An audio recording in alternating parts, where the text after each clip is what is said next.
21 अगस्त 2025 की शाम। यूँ तो वो शाम बाकी सब शामों की तरह जा रही थी, पर कुछ ही देर में हम सभी के टीवी सोशल मीडिया पे एक खबर जिसने हम सबको झंझोड़ के रख दिया। ग्रेटर नोएडा की निक्की की खबर। ज़िंदगी अच्छी थी, बुरी थी, अब सब सवाल कर रहे हैं। लेकिन जो बात सामने आई है, क्या वो दहेज की एक प्रताड़ना थी? क्या वो सच में एक एक्सीडेंट था? क्या वो लड़ाई झगड़ा था? क्या वो पारिवारिक मामला था, या फिर वो एक सोची समझी चाल थी? स्वागत करती हूँ बड़े ही दुख भरे दिल के साथ आपको इस सब वीडियो के अंदर, और मौका देती हूँ कि समाज के अंदर फिर से ये सवाल उठाया जाए कि एक लड़की की कीमत, एक लड़की की जान की कीमत क्या सिर्फ पैसे हैं? चंद पैसे, एक गाड़ी, एक घर, बस, और कुछ नहीं। वो भी वो लड़की जो कमाना जानती है, जो सुंदर है, सुशील है, एक परिवार से है, दोनों बहनें भी आई हुई हैं एक ही घर के अंदर। रूह कांप जाती है ऐसी कोई भी वीडियो देखकर, स्पेशली जब वो एक छोटे सा बच्चा बता रहा है उसकी माँ के साथ क्या हुआ। वो वीडियो जो वायरल हो रही है, कुछ सवाल मेरे मन में भी है, आप ही लोगों के साथ जो मन में है, जो पड़ोसियों के बयान आ रहे हैं, जो बाकी लोगों के बयान आ रहे हैं। होता यूँ है, फोर्टिस अस्पताल में एक 26 साल की महिला निक्की भाटी एडमिट होती है, जो 70% चल चुकी है। उसने अपने बयान में, चाहे डर के हो, कोई भी कारण हो, सिलेंडर फटने का कारण बताया। पुलिस जब पहुंची तो वहाँ पे सिलेंडर फटने का तो नहीं, पर एक थिनर की खाली बोतल और एक लाइटर मिलता है। सीसीटीवी में देखा तो उसका पति कहीं और मिलता है। उसकी बहन, सगी बहन जो कि नीचे वाले फ्लोर पे थी, उसका कहना है कि ये पति ने जलाया है, उसने वीडियो बनाई है। सवाल ये उठता है, सगी बहन क्या सच में वीडियो बनाएगी, या फिर वो सबूत इकट्ठा कर रही थी, उसे पता था ऐसा कुछ होने वाला है।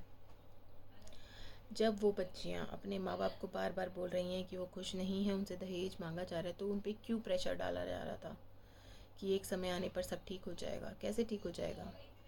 जो पैसे के लालची लोग हैं, कैसे ठीक हो जाएगा? ये एंगल मुझे नहीं समझ में आया। क्या आज समाज के अंदर जो लड़की खुद कमा रही है, क्या वो नहीं रह सकती अलग?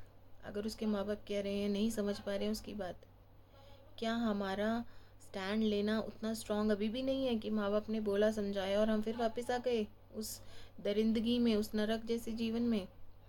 बहुत सारे लोग ये भी कह रहे हैं, उनकी रील्स देख करके कह रहे हैं उन्हें तो बहुत फ्रीडम थी। फ्रीडम किस चीज़ की? काम करने की? कोई और बताएगा कि लड़की काम कर सकती है या नहीं?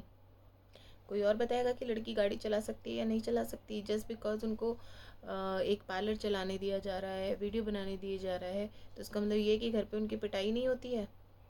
उसके पति का एक्स्ट्रा मैरिटल अफेयर नहीं चल रहा था? कैसे प्रूफ हो जाता है इस चीज़ से? क्योंकि वो एक वीडियो में कैमरे के आगे स्माइल कर रही है।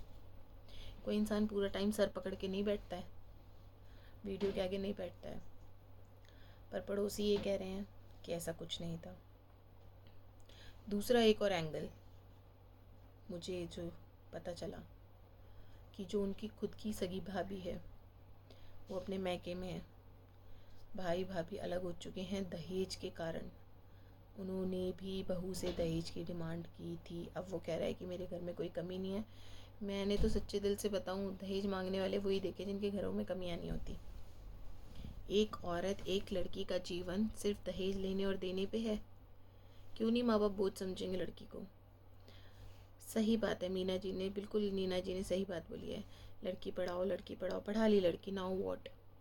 अब क्या करेगी लड़की?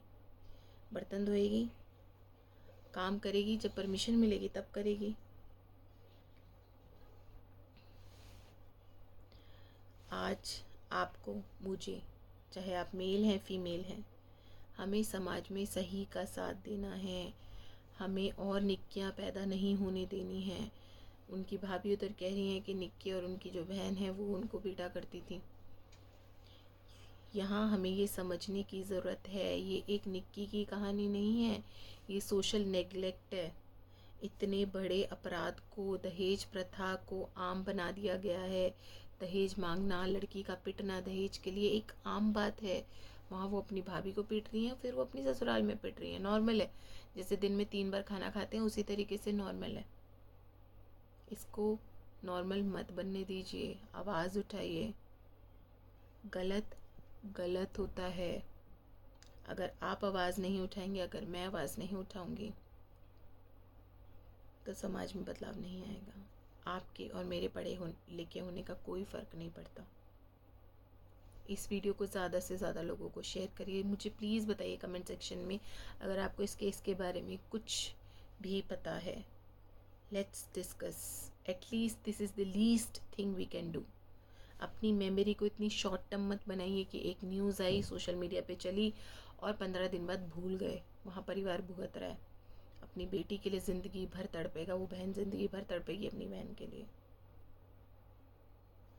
ये पूरे एक समाज की गलत बात है, किसी एक घर की कहानी नहीं है। इस दहेज प्रथा के खिलाफ आप भी स्टेप उठाइए।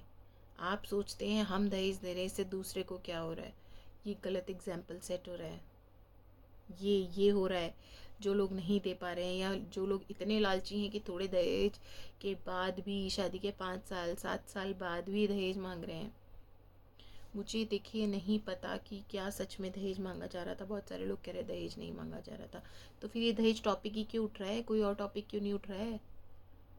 हम 2025 में हैं। 2025 कुछ महीनों में ख़त्म हो जाएगा। हमारी लड़कियां पढ़ लिख ली हैं, आज इंडिपेंडेंट हैं, बैंक जा रही हैं, पुलिस स्टेशन जा रही हैं, हॉस्पिटल अपने आप जा रही हैं अपना इलाज करवाने, गाड़ी चला रही हैं, प्लेन चला रही हैं, मेट्रो में काम कर रही हैं, इलाज कर रही हैं लोगों का, डॉक्टर हैं, सर्जन हैं, प्रेगनेंसी के अंदर, बीमारी के अंदर हर तरह से काम कर रही हैं। पर अगर 10 महिलाएं अपने जीवन में आगे बढ़ रही हैं और 2 महिलाएं भी अगर जलाई जा रही हैं, तो ये दुखद घटना है। वेरी सैड, बहुत बुरा है। अब आप ही लोग बताइए कि क्या ये दहेज है, क्या ये सोशल नेगलेक्ट है, क्या ये मेरी और आप जैसे लोगों की गलती है जो सड़क पे हुई हुई दुर्घटना से मुंह मोड़ के आगे बढ़ जाते हैं, एक स्टोरी शेयर करते हैं और ख़त्म। इस विचार को इस बार दबने नहीं देना है, आगे से आगे बढ़ाइए। पैसा है नहीं है, 2 वक्त की रोटी है, मियाँ बीबी कमाएंगे, शांति से खुशी से सुखपूर्वक जीवन बिताएंगे। किसी के आगे दहेज के नाम पे हाथ नहीं फैलाएंगे, अपनी मेहनत से कमाएंगे। अगर आप मुझसे सहमत हैं तो मुझे ज़रूर बताइएगा। Thank you.